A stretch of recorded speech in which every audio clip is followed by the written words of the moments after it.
my immediate right, that's right, it'll be your left. Kansas native, University of Kansas graduate. You did graduate, right? As far as I know, yes. Sports writer for the Daily Oklahoman in Oklahoma City, Oklahoma. Please say hello to Jenni Carlson.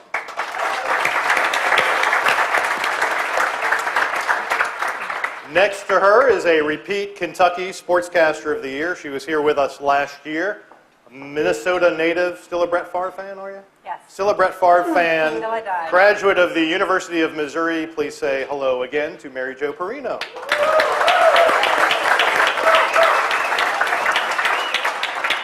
Next to Mary Jo is our other repeat Sportscaster of the Year, who is female. From the state of Oregon, she is a Bay Area native from California and a Northwestern alum. Please say hello again to Katy Brown.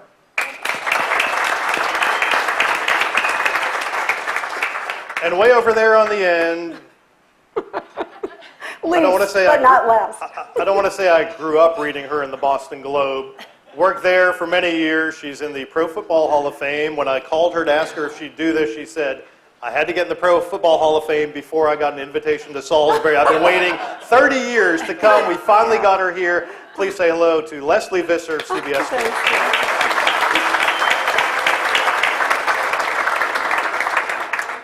This whole thing came about when I first started at NSSA a little over a year and a half ago. I came in and looked at our winners wall. We have a wall in the office that has all our state winners from that year, as well as our Hall of Famers and national winners.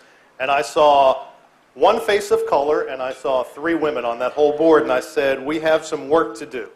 So we're going to get diverse one way or another, and this is a step in the process.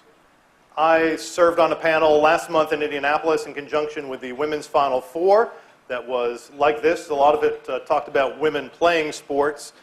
They covered a little bit of women in sports media, but we're going to just cover the media aspect of women. I had copious notes. I had great questions, and I realized I didn't have my printer with me, so thank God they put those little scratch pads in the hotel room. These are my notes. And once I'm done, or even before that, please feel free to think of some questions. I'm sure the panel would love to discuss some things that are going through your minds, and we're going to have fun for the next hour and change, or till we all get bored and want to go home. All right, let's start out talking about one of the things we discussed in Indianapolis, obstacles. Everybody's faced them. I know when I first had my discussion with Lesley, she said, I've been answering the same questions for 30 years. So I'll start with you, Lesley. You've been in the business a while. Obstacles, you had them starting. Are they still there? Yes and yes. Gosh, it does seem in my 35 years of covering sports that women have made tremendous strides. The fact that we're all here and all of you have been so honored and recognized. And of course, Bob Ryan. When do I get to tell Bob Ryan stories? Whenever you like. Okay. I'll wait 5 minutes for that. When I started the Boston Globe, which of course, such a renowned, you've all honored so many people from the Globe over the years. And when I started, they were really, I thought it was profound for the Globe to take a chance. They made me the first woman to cover the NFL as a beat. This was back in the mid-'70s. And just to tell you how far we've come and how far I guess we still have to go, when I started, the credentials that were given me by the NFL to be the beat writer for the Boston Globe to cover the New England Patriots, the credentials said no women or children in the press box. So it's like you're already there and you're defeated. It's like you have the assignment, but you don't have the right to do the job. So just in comparison to that, we've made tremendous strides. I always say my great gift to all of you, and I've known all these women for a while, I love them, but my great gift to women was, what did I get you guys? Ladies' rooms. That's right. Is that insignificant, girls? No. That's right. Thank you. Because when I started covering the Patriots for the Globe, the Patriots would have the ball 1st and 10 on the 20, and I would have to say to myself, can I get down the elevator, across the field to the public ladies' room, get back up before they punted? So that's what I have done for everybody. That is my legacy, girls. That also tells you a little bit about the Patriots of the 1970s. It was. Because they would punt pretty quickly. They would. Well, no, Steve Grogan, he could throw it a little. Yeah. Katy Brown, I believe, correct me if I'm wrong, when you became sports director at KATU, you were the only female sports director in the top 25 markets. Yes. Did you feel alone up there on the iceberg? Yeah, I did. I was very fortunate. I had a very supportive boss who kind of went out on a limb to make me sports director because a lot of people would not have done that in a local market. You know, my biggest obstacle was really myself starting out. I was talking to them earlier. I actually always wanted to get into sports. That was my dream. That was my passion. And went to graduate school and worked early on with Rich Eisen, who's now the face of the NFL Network. And he always we went to Northwestern together, and we graduated. We had our first jobs together, and I was in news. And he would tell me, "Why are you in news? You should be in sports." But I really put roadblocks up for myself because I was intimidated of the knowledge. You know, I was a West Coast girl. I knew a lot about the Pac-10. I knew a lot about the 49ers. I knew a lot about Joe Montana. And I was worried that I didn't know enough nationally to get into sports. I since realized, you know, we all learn all the time. You know, we just got a Major League Soccer team in Portland. I didn't know anything about Major League Soccer, or not anything, but I didn't know a lot of it until this year. So we all learn as we go along. And we all have different journeys. Mine worked out differently. I started in news. I became a meteorologist. And then 6 months later, after I got my degree in that, decided to go into sports. So, but it was the right journey for me. I didn't start doing sports until I was 30 years old, only because I held myself back because I was, you know, I should have jumped into it like Lesley and known it would have been okay.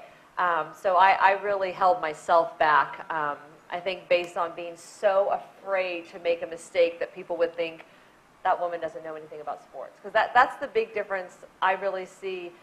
When I started out, I've always, you know, worked with men. You know, there's two of us in the department. There's a man and there's me.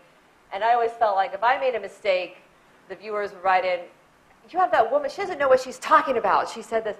If the man made the mistake, "Could you just let him know? I think he made a mistake." You know, so I think there was that fear, but and so I held myself back, but eventually overcame that and, you know, got into it.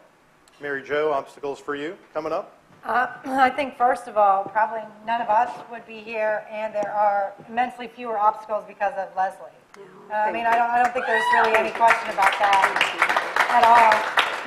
For her to have given, you know, not just the bathrooms, although those are fantastic, just to give us the opportunity where I don't think immediately that we're questioned, oh, she probably doesn't know sports because she's never played it. And I think that that's because of Lesley and some of her colleagues, certainly, that it's not instantly a question that people come up with. You know, my story is very similar to Katie's. I started out in news because I didn't really think that, you know, I didn't see myself in sports as my, you know, you want to see a reflection of you on TV when you watch. I didn't see that many women doing it. I didn't know if it was the right thing for me to do, so I started out doing news, and it didn't take me long to realize that I just hated that. First of all, like basketball games don't break out at 2 o'clock in the morning, so you're never really called. You know, you work long hours and crazy hours, but you're never called in the middle of the night.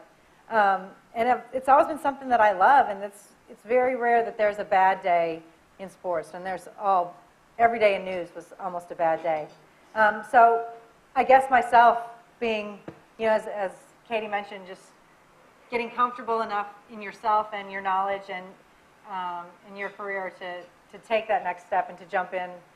And I think since then it's been, I've not felt any discrimination or anything like that. I was struck last month in Indianapolis. Shelley Smith said of ESPN, for those who know, I've never had a problem. And that kind of struck a chord with me that we have at least come that far. Jenni, how about you? Obstacles? Yeah, I probably tend more towards what Shelley said. I really haven't had that many obstacles. Although I will say, Mary Jo, basketball games may not break out at 2 a.m., but when the Thunder's involved, the Oklahoma City Thunder, which I cover, you never know how late the game's going to go. Yeah, I don't know. Maybe I was naive when I was first coming through school and getting into the profession, but I decided that I wanted to do sports journalism, and I sort of gave myself a bit of an out when I first went to college. I think like most people do when they first go to college, you sort of say, well, I could change majors or whatever, and I'll be okay with that. And I gave myself that, you know, mental out, but I loved it, and I never really deviated that far from it. So, I think to me the biggest obstacle that I see now, and I think this is different in different places, but I have a great support system with coworkers and bosses and that sort of thing. Biggest obstacle I have is dealing with, readers and consumers of our product that, as Katy said, it's not, I don't agree with you because of X, it's, you're the dumb woman covering sports. And so people don't really want to, they don't want to debate your issues or your points. They want to, go at your gender, which, I am who I am. I'm not sorry for that. I'm not going to apologize. And I have this job, and you saying I'm dumb is not going to take my job away. So, I think that that's probably for me the biggest thing. And I thought it would go away at some point. I don't know about you guys, but I thought there'd come a point where you're in a market long enough, people are like, all right, whatever, it'll just go away. I'll be in Oklahoma City 12 years this fall, and I still hear from those same people all the time. I have a feeling they're not going to change. Probably not. Yes. At this point, I would say no. Katy, by the way, anchored the late night sports at her station in Portland, Oregon last night and flew cross country to be here with us today. So thank you very much for that. She told me she's a good plane sleeper there. Katy, let me ask you this.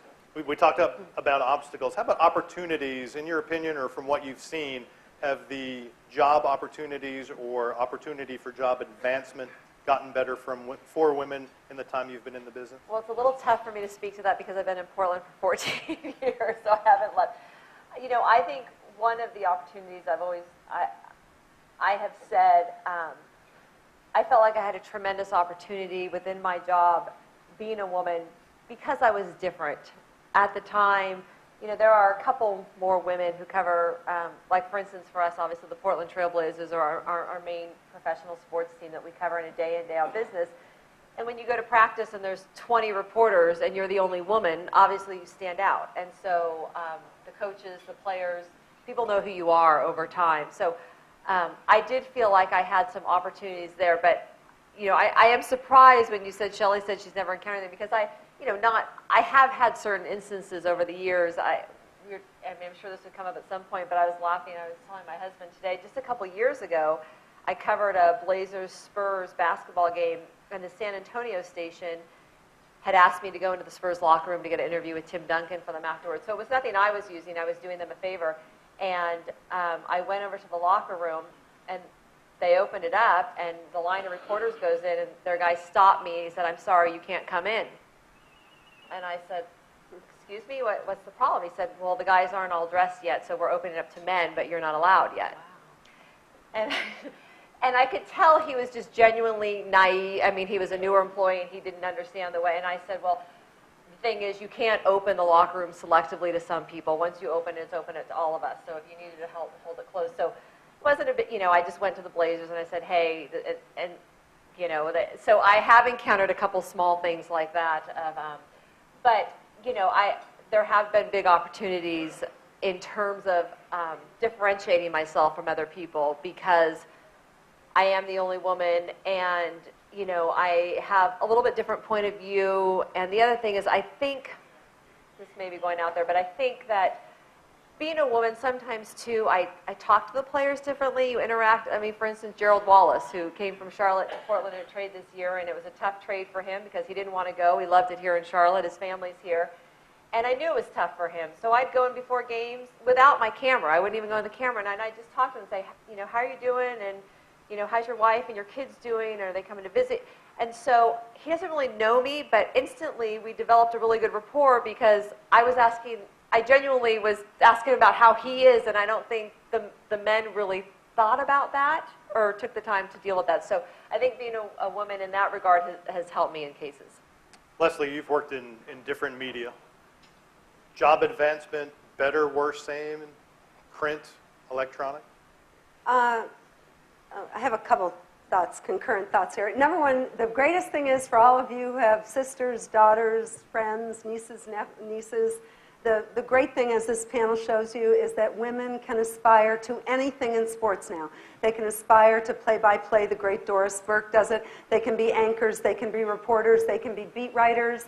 For myself, was on World Series and World Figure Skating, and the opportunities are so tremendous. We were talking before, CBS actually sent me to the fall of the Berlin Wall, just to show you the kinds of opportunities that you could have. Remember, if some of you are old enough to remember, that some of the great Olympic athletes used to come from East Germany. Remember, that was the original Big Red Machine before the Cincinnati Reds. And it was like the swimmers and the track, the athletics, and Katarina Witt.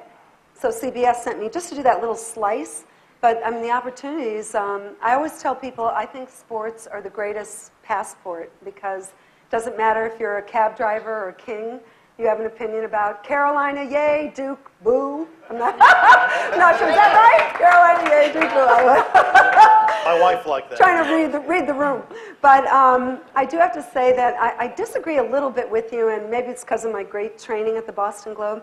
I think there's more variance within the genders than there is between the genders.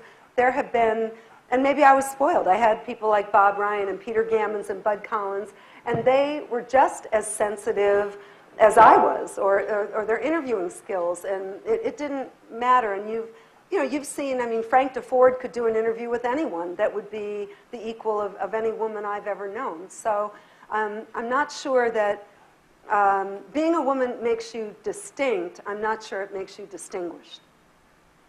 Very well put.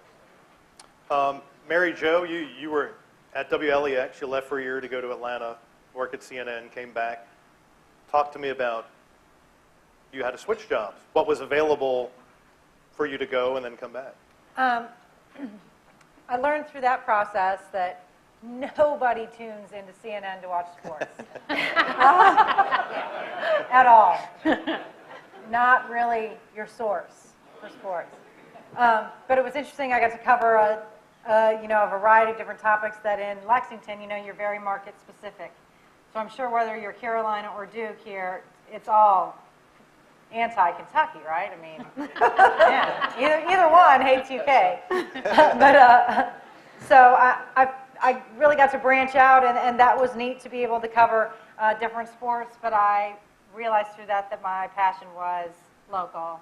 I think, obviously if some great opportunity came up, I certainly would, be interested in listening. But I think, local is where I really like to be. It's you really get to develop a rapport with your viewers. Social media has certainly helped to change that with Facebook and Twitter. I think you can become closer than ever before with your constituents, if you will, and they really get a sense of a connection with you and that they know you, and it makes them want to watch a little more. As far as the opportunities, I would say 95% of every intern that I have in the sports department now is a female. Almost all of them are females. So there certainly doesn't seem to be a hesitation with the younger generation hopping right in. They don't think that they don't have a chance at it at all. It's surprising how many females go to school for this and don't think anything of it. Don't think that there's not an equal opportunity for them to do anything that a guy can do in the sports profession. I think that says a lot too. Jenni, you work a lot with internet at the newspaper News OK. Little plug for you there. Thank you. NewsOK.com, yeah. You're comfortable, obviously, in Oklahoma City. You've been there as long as you have. Talk to me about your thought process as far as, I like where I am, other things are available, maybe I want to get into this video stuff. You're pretty good, by the way. Thanks. Speaking of opportunities, that's sort of been, my opportunities have sort of all just happened around me, which doesn't always work that way. Oftentimes, if you want to do something different, you do have to move. Since I've been in Oklahoma City, this internet thing has really exploded, and we've added video, and so I'm on camera a lot with our video and part of our website. And then we got an NBA team, which I'm still sort of shocked by. So we had great college sports from the time I've been there. Had a chance early on to cover Final Fours and national championship games, but now an NBA team got dropped into our lap. So Seattle's still mad, by the way. yeah, I know. I love Seattle. I'm a big Seattle fan myself. But She's got Game 7 tomorrow night. Yeah, I'm going to go cover Game 7. My first Game 7. I'm kind of excited about that.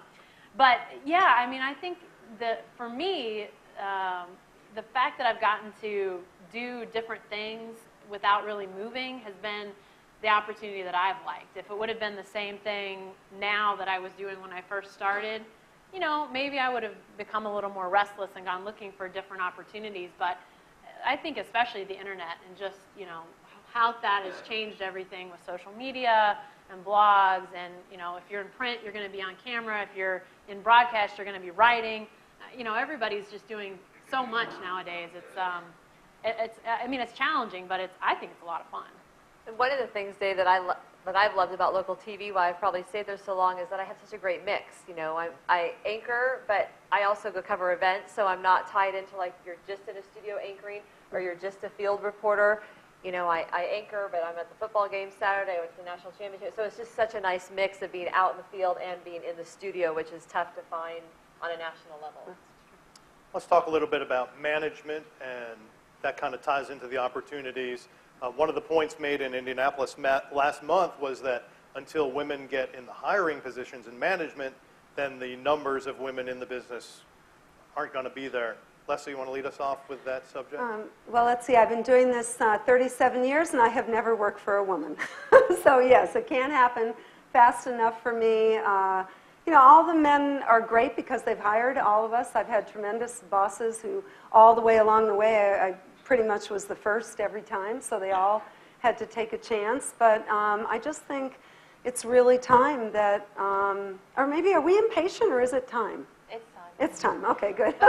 Because sometimes I think, like oftentimes you'd hear, oh, women, they're only on the sideline. And I think, well, as the first woman who did that on Monday Night Football and at CBS in all the sports, that we're just talking, it's only 30 years. It took 30 years, it took 30 years to get a woman on Monday Night Football, and that was in the mid-90s, which wasn't that long ago. So, you know, I always tell people, there are only 3 people on that network broadcast, and you're one of them. So, you know, it should be, rather than being, no one ever diminished the role. I replaced Lynn Swan on Monday Night Football, and no one ever diminished it when it was a man. It wasn't until women started doing it that all of a sudden it was, well, why are they only on the sidelines? So, I don't know, have you guys ever had that thought that, you know, why is it that something used to be valuable, but it's almost that when we started doing it, it was slightly diminished. So maybe if we get women in positions of hiring, it'll take on a different perspective.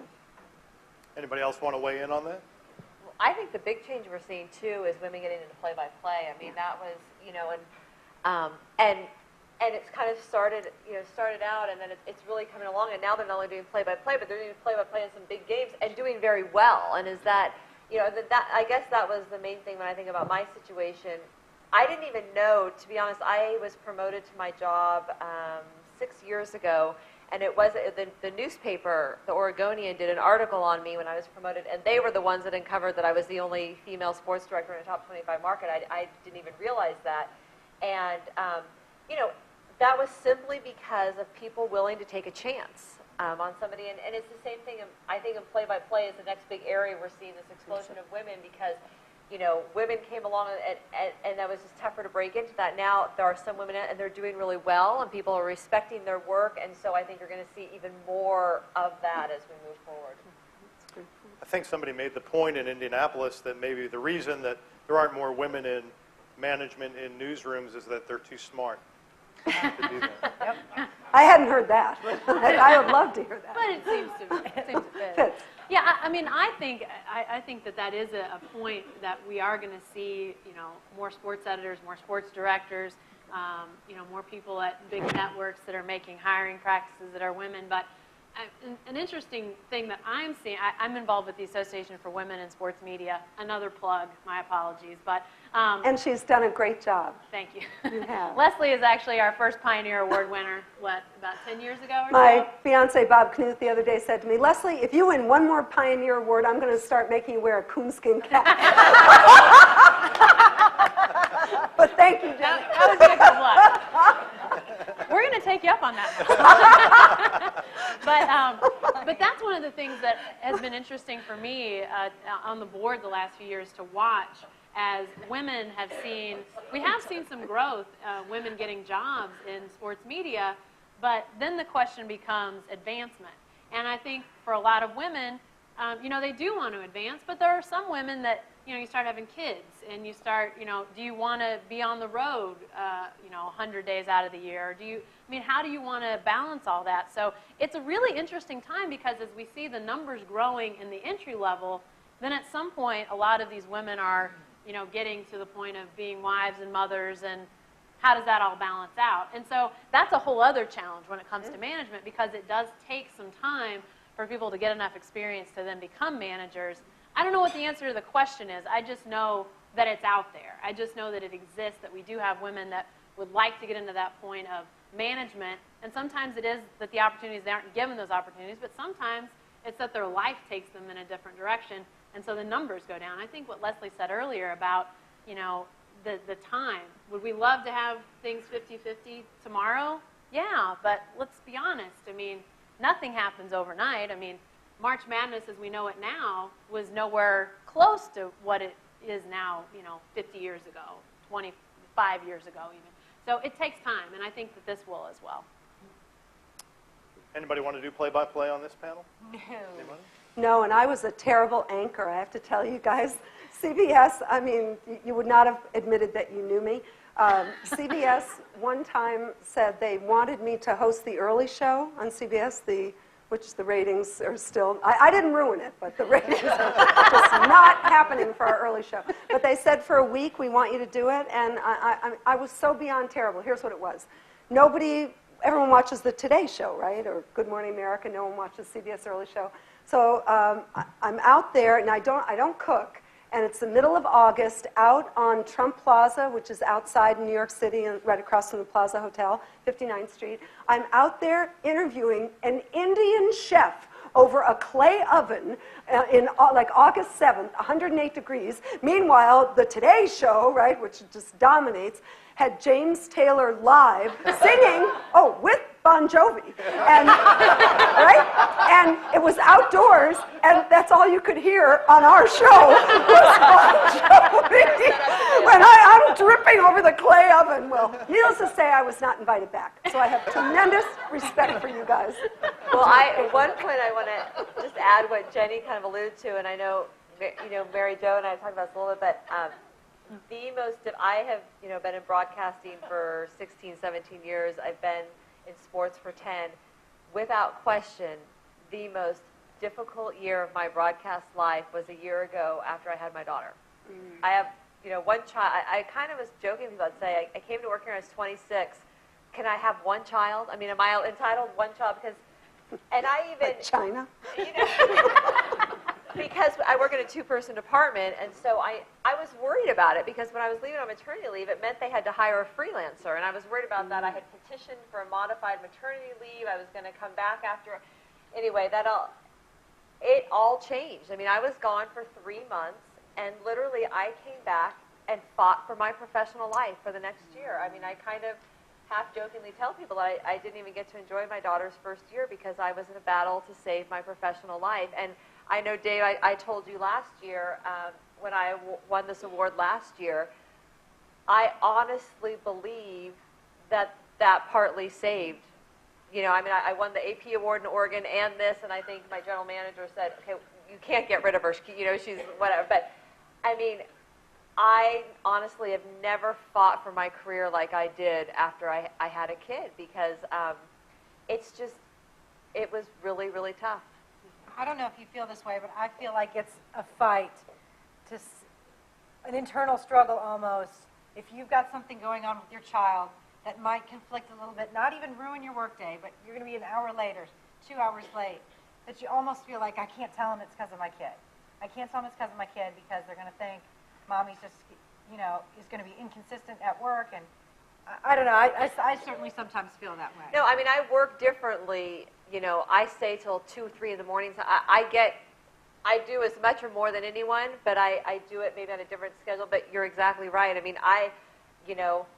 This week, leading up to this, you know, we had a death in my husband's family. He was traveling. I had all this stuff going on at home. And it was like, I would not tell my boss, you know, I'm going to be late because I'm trying to gap childcare for my 2-year-old. And it's just like, I had neighbors. I'm trying to make it work because it's tough, and it's even tougher in, you know, I guess I feel that in sports when, you know, they're just, not a lot of us have to deal with some of those day in, day. I mean, I struggle all the time because, you know, I work 3 to midnight, but like the Blazers have practice at 10 in the morning, and I literally like hire a babysitter sometimes to meet me at their practice for a half hour so I can go in, because that's like the lifeline of my job. Like, I have got to be there or I cannot still carry on. Well, how come you look so good? But that's been a huge Let's get to challenge. the point.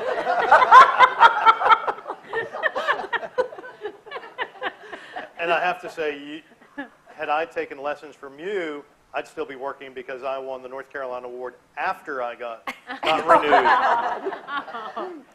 Well, you mentioned it, looks right there. What part does appearance play in getting the job and then keeping the job? Anybody want to tackle that? Can I share with them what I told you guys? All right. Absolutely. No, this is absolutely true, and I don't. All right, I'm just going to tell you because I told them, even though I've known these guys for a while. But just pretend we've all known each other forever. When I started covering sports 35 years ago, you know, I kind of looked okay. I mean, it was I looked all right. And somehow now, in my career, like, you know, social media just kills you, like every time you open your mouth on television. Somehow in my career, I have gone from being Diana to Camilla. I'm serious. It's like they kill you. She's still around. So yeah, looks is. I mean, it hangs over everybody. I think people aren't being honest if they say, because it's you know, it's a visual medium for those of us in TV, and still, Jenni, I'm sure you feel you have to present yourself a certain way. But don't you think it's? I think it's. I guess a double standard is the best way to put it. When, you know, you get asked the question, well, you know, was she just hired because of her looks?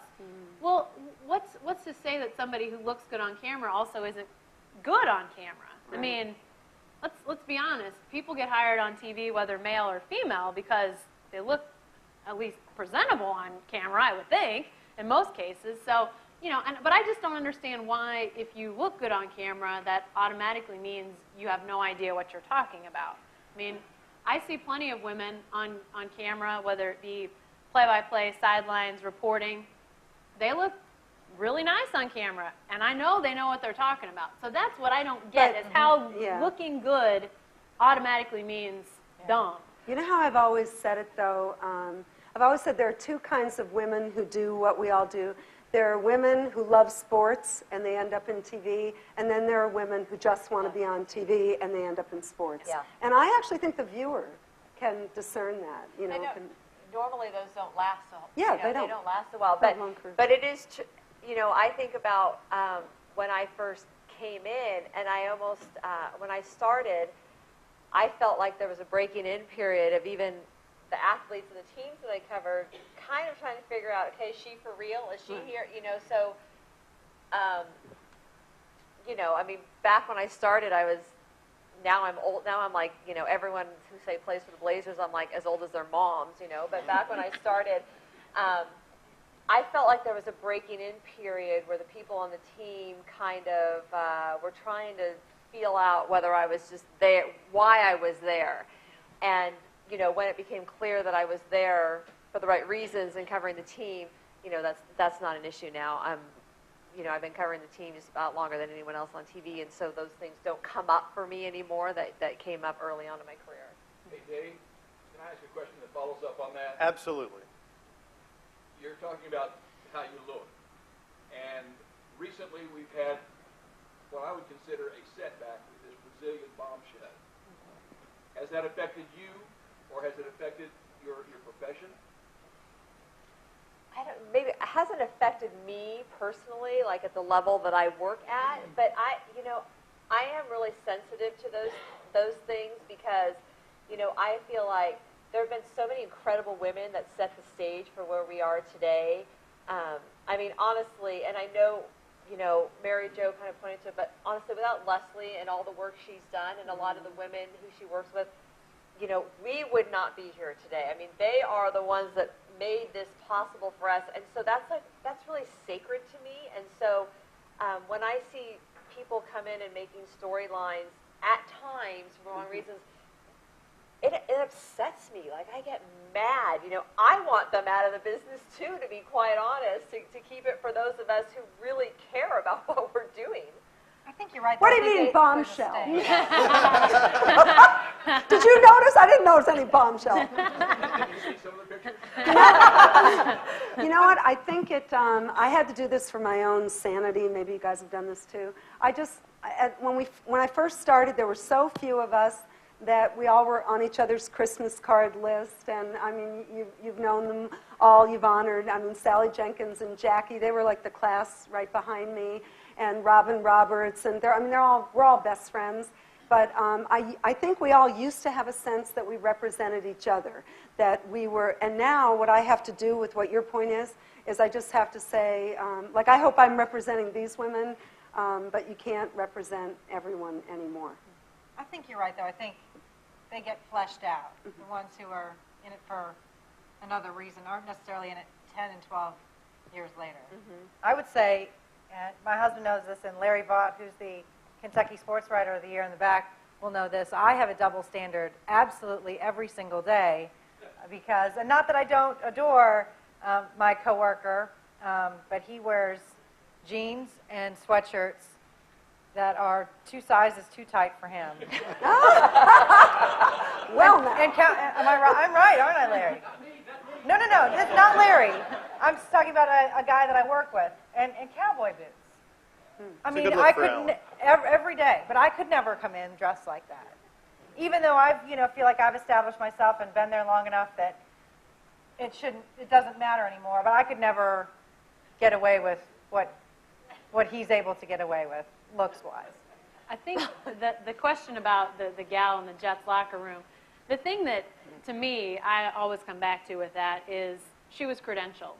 And I don't always understand why some of the leagues credential the way they credential. The NFL, if you've ever been to Super Bowl Media Day, you know the NFL credentials entertainment media. There's no doubt about it. There are people there that are not sports journalists. They're the Today Show, and they're the Tonight Show, and they're the whatever show. So, once you're credentialed, to me, Lesley spoke to this at the time on several outlets. Once you're credentialed, that's sacred. That's something that carries with it, protections to not feel like you're threatened in that locker room. So, would I go into the locker room dressed in the way she was? No. I couldn't pull it off for starters, but once you're credentialed, the teams have to be mindful of, who's coming in. If crazy guy from the Conan show happens to be coming in, they're going to tell the players, hey, crazy guy from the Conan show is coming in. Well, they may have to be doing some of the same sort of things. And I think the NFL has been fairly reactive and in some ways done some things to try to educate their PR people, their players to that end, because I don't think the NFL is going to change that. I think the entertainment media is still going to be very much a part of the group that covers the NFL. And I think this has changed some. I think back over my career, and there was a time back when we were in the Jailblazers era, which I loved so much, and we had a player in particular, and I was just thinking about this because this would never happen today. It used to be when I went into the locker room after games, this one particular player, his name was Bonzi Wells, but I won't point him out, no kidding. He used to always, I was the only woman covering the team at the time, and without fail, and it kind of became like the little turtle joke, he would sit in his locker and he'd be like, come on, turn around, I'm naked, I know you want to see it, I know what and I just always ignored him, and I'd say, every now and then I'd say, Bonzi, don't flatter yourself, because I go in that locker room, and I always am very careful. I am tremendously appreciative of all the women that paved the way to allow us equal access, and so I'm always very careful. I walk in, I'm very sensitive to who's in, who's dressed, who's not, giving people their privacy and all of that. And so he used to taunt with it, and it was every game. that would never happen now. I mean, that was probably 6, 7 years ago, and it kind of became a joke, and the players would laugh, and the PR people in there would laugh. That would never happen. It would never even be allowed to happen now. Like, I know, I just, things have evolved. I feel like Partly it's that's you, though, in the respect that you engender, whereas the woman in the Jets did not. She did, as Jenni said, she was credentialed, probably inappropriately credentialed, but then she wasn't afforded the respect that you've earned when you're there. So, and that is something, you can't be born into respect. You can't buy respect. You have to earn it. Jenni, would you show the audience how, as a newspaper reporter, you hold your reporter's notebook in the locker room when guys are in? Yeah. Use the credential and show everybody how you Well, hold it. you know what? I'm lucky. I deal with a team that they get dressed before they talk, so I feel lucky that way. But and I agree. I think things have changed. I think it is, like you said, Lesley. I think there is a level of respect that you gain in that locker room over time. It's like anybody. Any reporter is going to gain that respect over time. But I just think it's a different era. I think the younger players are more used to seeing women around. I've always thought that, I've always said that as more athletes grow up in middle school, in high school, male athletes grow up sitting next to a girl who plays on the soccer team, or takes geometry with a girl who plays on the volleyball team. The idea of girls and sports coexisting isn't some sort of alien thing to them. So to me, I agree. I think that there's a generation of players. It's not all players. There's still guys out there that are making life hard on people. But I think in large part things have changed, and that's good. I'll tell you how they've changed. Bob, who was it? Was it Luskatoff who coached the women's, one of those early entries into the WBL or whatever it was? And he one time offered me a position on the team, which I played bad high school basketball, and that was it. But he said to me, no, would you come on the team? The timeouts just don't smell good. Wow. Do you want? So I would say it's evolved. So Jenni, maybe an unintended positive consequence of Title IX is that men are more accepting of women in the locker room. I definitely agree with that. And I think that I don't know. I can't speak for everybody up here, but I don't feel like as a female reporter that it's my job to champion Title IX. I obviously grew up in an era where I could play sports, and in large part that was because of Title IX, so I have very strong personal opinions about that. But, I think that there are definitely some unintended consequences that, as media, it probably crosses over into, fans. Let's look at the fan base for the NFL today, or the fan base for the NBA, or men's college basketball, or whatever. I think those leagues would say we benefit because women are growing up, going to sporting events, playing sports themselves, and I think we definitely benefit from that. Anybody out here have some questions? I know there are a lot out there. While you're thinking of it, Christine Brennan last month told me to punch you in the shoulders. Oh, I love her. Who's got questions? I will tell you my Chris Brennan story when she's not. You all know her. She's, of course, great on ABC and longtime columnist for USA Today and just a giant in our business. And Chris and I were covering, this is before Pete Rozelle and Paul Tagliabue opened up the NFL lockers to equal access. And so we were standing, it was a Giants Redskins playoff game in whatever, the 80s, late 80s. And I was there for the Boston Globe. She was representing the Washington Post. These were really big assignments for us, playoff game, NFL playoff. And of course, we couldn't go in the locker room. So Chris and I are standing outside, and the PR guy, legendary guy Ed Croak, had said, well, who do you want? We said, well, we want Phil Simms and Lawrence Taylor. Okay, so now we're out there for like 40 minutes. Meanwhile, some guy comes walking down the hall that we had never seen before. His uniform was not dirty. And I lean over to Chris. I say, do you have any idea who this is? And she's just looking down on the flip card. I think it's the third string tight end. So this was what we had to cover, the Giants and the Redskins playoff game with quotes from the third string tight end. Wow. So, yeah. So anyway, it's just tremendous now compared to where it was. Hands, question. Tony. Best interview, worst interview. I always struggle with these. Let me think. Well, right now I feel like I've got a really good one. The quarterback at Oklahoma State, who played minor league baseball, who's an older guy, feels very comfortable talking to the media, Brandon Whedon. Worst interview, I tell you what, the first year he was in college, and I'm sorry, Vikings fan, but Adrian Peterson was awful when he first started college. Just really, really bad. He came around, though. Much better. It's much better. Much better.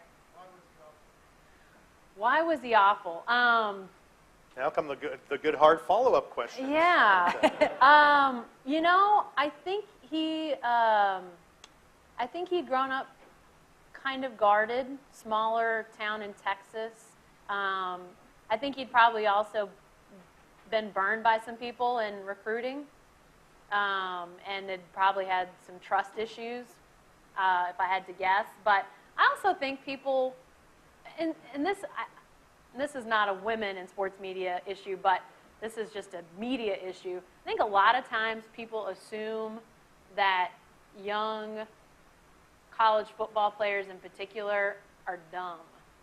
And Tommy Harris, who used to play at Oklahoma, was great. I love Tommy Harris. He plays for the Bears, probably not for much longer, but he would essentially sort of kind of play dumb with media just to see if they would, you know, if they sort of just brushed him off, or if they actually, you know, took his opinions as valuable.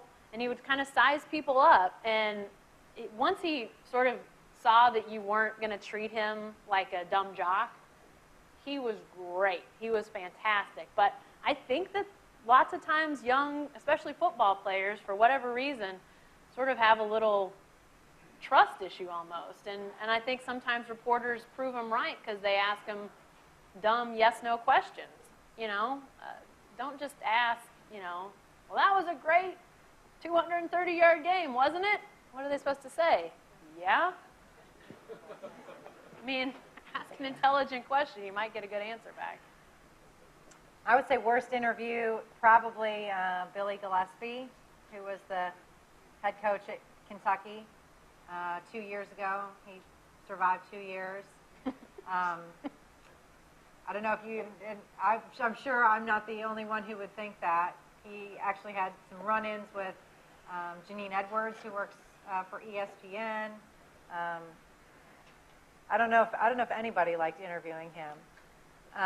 Probably my best, it probably wasn't my best, but my favorite was Charles Barkley. And you can probably all figure out why. He was hysterical. Best and worst, and sticking on, obviously, you know, we cover lots of sports with Oregon and Oregon State, whatever, but the Blazers are sort of our mainstay. Best for me by far has been Brandon Roy, because he's so real. He's just so genuine. He has this, not every athlete, from the time he came into the league, he's just has this way of just being very conversational. You know, I mean, it's like everything. I'd have a hard time with him because everything he says is usable, and I sit there like, should I use this? Should I use that? Should I use that? I mean, so he's just fantastic and just real, which, to be honest, made it really tough this year when he went from 3-time All-Star to having bad knees and really took a nosedive, and it was really tough to watch because he's still very genuine and real, and you almost didn't want to interview him because you were kind of afraid of what he was going to say for himself, just because to see an athlete kind of go downhill was sort of tough. But worst for me by far, Rasheed Wallace. Oh my God, the best day of my life was when he was traded away. Wait. Where did he go to college? There is nothing worse than having the star player of your team refuse to interview. And here he'd have some monster night. And, you know, it's a 6'11", could be incredibly intimidating. When he stared you down, you were like, whoa. And I'll never forget it. The Blazers used to always say, oh, but he's such a wonderful family man. I'm like, I don't care what kind of family man he is. He gets paid like, you know, $80 million. I need a quote from this. So he just refused to talk. He made our jobs incredibly difficult. never, honestly, the day I heard he was traded through Atlanta to Detroit, whatever, was like, thank goodness, couldn't happen soon enough from covering perspective. He was like that in college, too. Well, I had heard that he got burned. You know, he had some issue when he was here where he had a child and his girlfriend, and there were some issues. I heard he got burned by a reporter here, and it stuck with him. And he sort of, and to be honest, he was somebody, you know, going into other issues who, well, I was going to say it, there was a reverse racism issue there. There's one African-American reporter for the Oregonian, and that was the only person he talked to. And he just had incredible trust. He, you know, Rashid could be great. He's an incredibly intelligent guy when he wants to be but, you know, my thing was, you're the highest paid franchise player on the team, and I'm sorry, with that comes certain responsibilities, and if you didn't want that responsibility, then you shouldn't have taken the money. You know, that's the deal, and the reason you make the kind of money you do is partly because of the media and the access you get, and so, you know, here's the deal, either don't take the money, or if you're going to take the money, then live up to the responsibilities that come with that money. But, I mean, he made my life professional hell for a couple years. Oh, gosh. I've had so many worse. Okay, let's see. For the best, I would say it was Arthur Ashe, and I got to spend a whole day with him. Yeah, it was really, privilege, really privilege. He had come back from South Africa. Of course, he battled apartheid, and he was just so smart and so special, and grew up in the South and complicated time, and so he was very interesting. My very worst is, okay, you guys are going to hear this story, and you know how we all have embarrassing stories? Well, I'm going to tell this one, and you're all going to say, oh my God, I've never heard anything so embarrassing. So, but I will tell you it, as long as you never repeat it. Just look into the TV camera in the back and tell it. Okay, I went from the Boston Globe right to CBS. I didn't have a stop along the way, and this was really right when CNN and ESPN were coming on. So the networks really ran the deal, the three networks. And I covered 10 Wimbledons and 10 Opens for the Boston Globe, but I had not done one bit of television. I went right from the Globe to CBS. So my first assignment was the U.S. Open tennis in September. And do you guys remember, you're maybe a little young, but there was a great tennis player named Hana Mandlikova who followed Martina. She was from Prague. She wasn't as great as Martina, but she was a good champion. I mean, she was a great player. So Hana, did I mention I'd just gone to TV? Okay. And Hana was from Prague? All right. So now it's my very first assignment for CBS, and Hana had a great summer. She went from being 55th in the world up to 5th. So now they send me out. They say, Lesley, go to Court 16, interview Hana. So Brent Musburger says, and let's go out to Lesley Visser, who's at Court 16 with Hana Mandlikova. So I say, Hana, to what do you attribute your sudden rise in the rankings? And Hana says, well, I think it is my new couch. I thought, I don't know.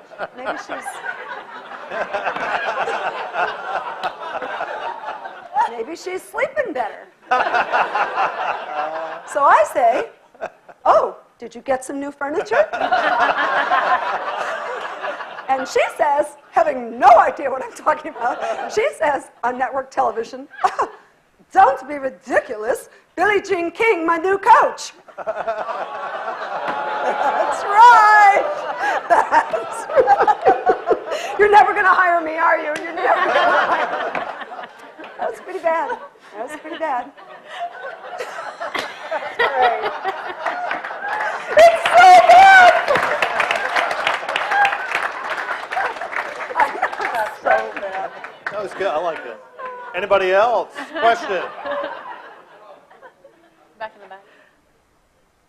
See it, Tyler? You mentioned that you were the only female in a group of guys who were reporters, and you're all attractive, obviously. You talked about that. But do you ever find yourself having to be reserved or conservative in what you say when you're in that group to avoid being hit on by everybody? I think part of it has come with just being in one place for so long, at least for me, probably for you too, like, I'm not new to anybody. No, yeah. And I joke, I was talking to Lesley earlier, and I said, it went from starting out, and you got hit on by the players, and then you got hit on by some of the coaches. Now you don't get hit on by anybody. It's like, oh, wait. Now I'm probably, somebody hit on me just a minute. I'm kidding. I think mine was Jack Kent Cooke right before he died. No, I don't. I mean, to be honest, and especially with my colleagues and the other people who are in the market, we've been working together for so long. To be honest, it's kind of one of the guys. I mean, we get together and have a beer after work sometimes. I mean, and people kind of ask me sometimes, even from my other television colleagues, like if there's this intense rivalry. I said, actually, we're all really good friends, and there's a great rapport there. And in fact, I was really glad because we have a great beat writer for the Oregonian. His name is Jason Quick, and he's been covering the Blazers for a long time, and he writes some really great stuff, and he's moving on to become a columnist now.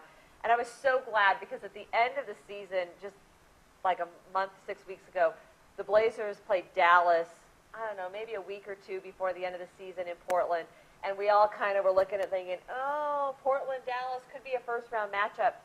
And so after the game, we went and interviewed Rick Carlisle, the coach for the Dallas Mavericks, and he took some questions, and he took 3 or 4, and I was there from the very beginning of his interview session, hadn't said a word, he was talking about the game, and then I said, I know nothing's set yet, but there is a pretty good chance this could be a first-round matchup.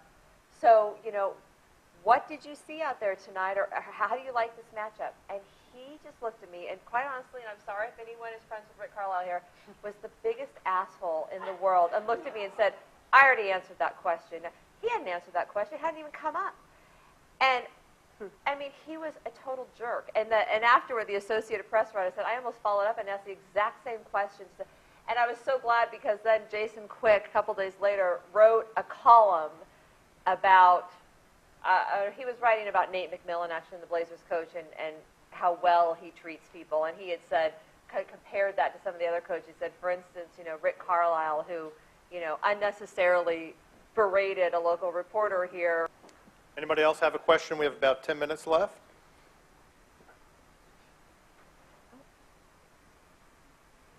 George?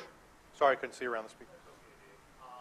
I wanted to kind of raise the question of women's athletics in general. Do you ladies feel any special responsibility or opportunity or what have you to be more of an advocate or a promoter or what have you for women's athletics? Great question. It's such a fair question, and I will tell you from the time I started in this business in 1974, if you wanted to get to the top of this profession, you wanted to cover the Super Bowl, the Final Four, the World Series. And the history of sports in this country, the dirty secret is women don't support women in this country. Matter of fact, the numbers show that for the women's Final Four, the audience is mostly male. So, it's just... women participate, and maybe some of you could noodle on this, or you guys tell me what you think. Why is it in this country, for the most part, the history of this country is we as a nation will support individual sports for women, right? It was always figure skating, women's tennis. During the Olympics, we loved gymnastics. But generally, this country does not support. I mean, the soccer had the greatest launch in history. Those women were smart, they were athletic, they were darling. They won the World Cup on home soil. 2 years later, the Women's Soccer League had folded. So I don't know what it is, why women, do you guys have a thought on that? Why is it that we'll root for individual sports in this country, but team sports don't make it? I think it's a little bit of a chicken and egg situation for me, because Lesley's right. When you're talking about what do our consumers, what do our viewers, what do our readers want, if we at my paper, if we don't give our readers a steady diet of Oklahoma football, we're going to hear about it. But if we don't cover the women's golf team at Oklahoma State, we're probably not going to hear about it. So, what do your consumers want? You have to fulfill their wants and desires if you're going to continue to keep them. But at the same time, I also think, sometimes the interesting thing about, when we talk about the NFL, the NBA, where you've got athletes that are so far removed from the fans, and yet fans feel like they know them. I mean, fans feel like they know Dwayne Wade, LeBron James. They feel like they know Peyton Manning. They have no idea what these guys are really like, but yet they feel like they know them. And so telling those stories of female athletes and building that connection, I think, is part of the chicken and egg debate that I know we have internally at our newspaper. Do you give people what they want only, or do you introduce them to some new people and sports that maybe they didn't have an interest in before, but then they find that connection? I think that's a really interesting balance. I definitely feel like I've gotten emails and phone calls a lot saying, I can't believe you're not doing more with women's basketball, or why aren't you at the women's tennis match? And like, I'm just only supposed to care about that one side. And I I can't disagree with a lot of people that complain that we don't cover women's sports enough. We don't. In a local television station, we have 3 people, period, and no one can get overtime, and someone has to work weekends. So, and Thursday night games, maybe we don't have a photographer, so maybe I can shoot the game, maybe I can't, and that's the only way we can cover it. We get help we get resources to cover men's basketball and football. We do not get the resources from the station to cover women's basketball. Last year's NCAA tournament, the Kentucky men lost in the Elite Eight, and so did the Kentucky women. And we didn't go to a single one of their NCAA tournament games. And it's not fair. Yeah. But they, I think we can only do so much. You can only do so much. I mean, the reality is I get 2 minutes at 6:30 and 3 minutes at 11 o'clock, but I do get that a lot. That is a great question, because I get emails all the time saying, of all people, I would think you would cover this. You are the women's sports reporter. If we can't count on you to bring us women's sports, who can we count on? And the reality is, I hope, I try to give credit where credit's due. In fact, yesterday I did cover the Portland State women's softball team. I gave 30 seconds because they're playing for a trip to the NCAA tournament. So I look for opportunities, but, the bottom line is, like I said, my viewers want to see Oregon football. They want to see Blazers. I mean, there are certain things they want to see and they expect to see, and they don't expect to see. The support is not there for a lot of women's sports. To be honest, I will say this, normally when people write in about it, it's a family member, and I understand that's very important to them, but the general outreach of my viewers, the majority of my viewers don't care. We do a high school basketball show in the fall and football show, and we get complaints all the time about not doing girls basketball enough. And so we started shooting the stands and said, do you want to watch this on TV? Because only 14 people bothered to make the trip to the gym. It's kind of hard to justify putting all that on TV when people aren't even going to the game. On the flip side of that, and I have used as an argument, I always write everybody back who emails in, and I do say a lot. For instance, the flip of that for us is the University of Portland women's soccer team, which has, they've won 2 national championships. They draw about 4,000 to 5,000 people a game. They're incredible year after year. They're always in the top 4. We cover them. We show all of their soccer. We don't cover the University of Portland men's soccer team. So I tell them, the University of Portland women's soccer team is an institution in our town. They have built an incredible following, and we cover them. We don't cover the men. So it's not that we do cover them because they have made themselves newsworthy. I think it comes down to, at least for now, a famous business person once said, the bottom line is the bottom line. Exactly. We're about ready to wrap up this. Please give a hand to our 4 panelists. Thank you very much. I'll have to come back. You're so right. It's,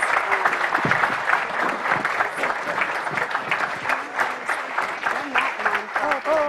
The nonprofit. Yeah.